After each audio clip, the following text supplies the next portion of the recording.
Welcome to Manju cooking wonders. నేను మీ మంజు. ఈరోజు వీడియోలో అటుకుల మిక్చర్ని ఎలా ప్రిపేర్ చేయాలో చూద్దాము. అస్సలు నూనె వాడకుండా 3 స్పూన్ల నెయ్యితో హెల్దీగా ప్రిపేర్ చేసుకుందాము. ఈ అటుకుల మిక్చర్ పిల్లల స్నాక్స్ బాక్స్కి కానీ లాంగ్ జర్నీకి కానీ చాలా బాగుంటాయి. ఇంకెందుకు ఆలస్యం, లేట్ చేయకుండా వీడియోలోకి వెళ్ళిపోదాం రండి. నేను ఇక్కడ లావు అటుకులతో చేసుకుంటున్నాను. మీ దగ్గర ఇవి లేకపోతే సన్న అటుకులతో కూడా చేసుకోవచ్చు. అటుకులను వాటర్తో కడుక్కోవట్లేదు కాబట్టి ఇలా జాలిగిన్నెలో వేసుకొని జల్లెడ పెట్టుకుంటే ఏమన్నా చెత్త ఉంటే పోతుంది. ఇలా విరిగిపోయిన అటుకుల ముక్కలు ఉంటే వేయించుకునేటప్పుడు మాడిపోతాయి కాబట్టి ఇలా జాలిగిన్నెలో జల్లెడ పెట్టుకొని తీసుకోండి. ఇప్పుడు స్టవ్ మీద ప్యాన్ పెట్టేసి 1 కప్పు పల్లీలను వేయించుకోవాలి. ఫ్లేమ్ని సిమ్లో పెట్టుకొని పప్పు లోపల వరకు వేగేంత వరకు వేయించుకొని తీసి పక్కన పెట్టుకోవాలి. పల్లీలు మంచిగా వేగితేనే టేస్ట్ బాగుంటాయి.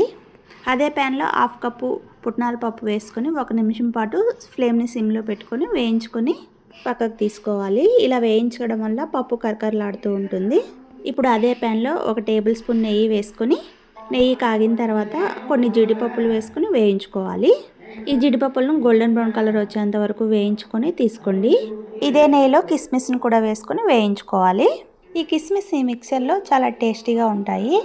ఇవి వేగిన తర్వాత ఒక బౌల్లో పక్కకు తీసుకొని అదే నెయ్యిలో మనం ముందుగా జల్లెడ పట్టుకున్న అటుకులు ఉన్నాయి కదా, అవి కొన్ని వేసుకొని వేయించుకోవాలి.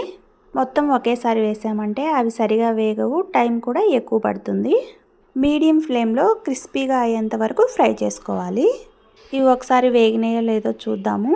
చూడండి, ఇలా పట్టుకుంటే తెలుస్తుంది. ఇంకా వేగలేదు, మరో నిమిషం పాటు వేయించుకుందాము. కొన్ని అటుకులను తీసుకొని మనం నోట్లో వేసుకుంటే చూస్తే కరకరలాడుతుంటాయి. చూడండి, ఇప్పుడు చేతితో నలుపుకున్నా కూడా క్రిస్పీగా ఉన్నట్టు తెలుస్తుంది కదా.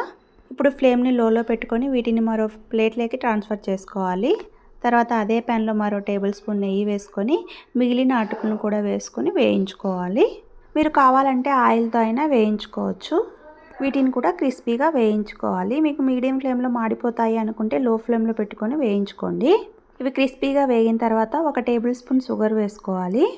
షుగర్ అంతా కరిగే వరకు ఫ్రై చేసుకోండి. ఈ షుగర్ ఆప్షనల్, మీకు నచ్చకపోతే అవాయిడ్ చేయొచ్చు. ఈ తీపి అటుకులు మిక్చర్లో తినేటప్పుడు చాలా టేస్టీగా ఉంటాయి.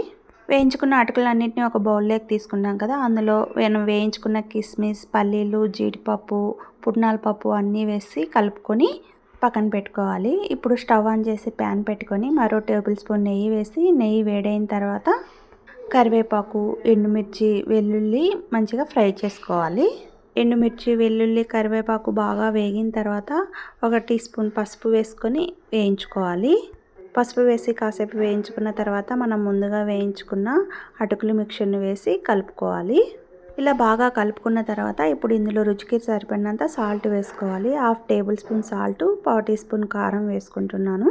ఇప్పుడు దీన్ని అంతటినీ బాగా కలిసేలా కలుపుకోవాలి. నేను షుగర్ని అటుకుల్లో వేసి వేయించాను కదా, లేదంటే మీరు చివర్లో షుగర్ని మిక్సీలో పట్టేసుకొని పౌడర్ కూడా లాస్ట్లో కలుపుకోవచ్చు.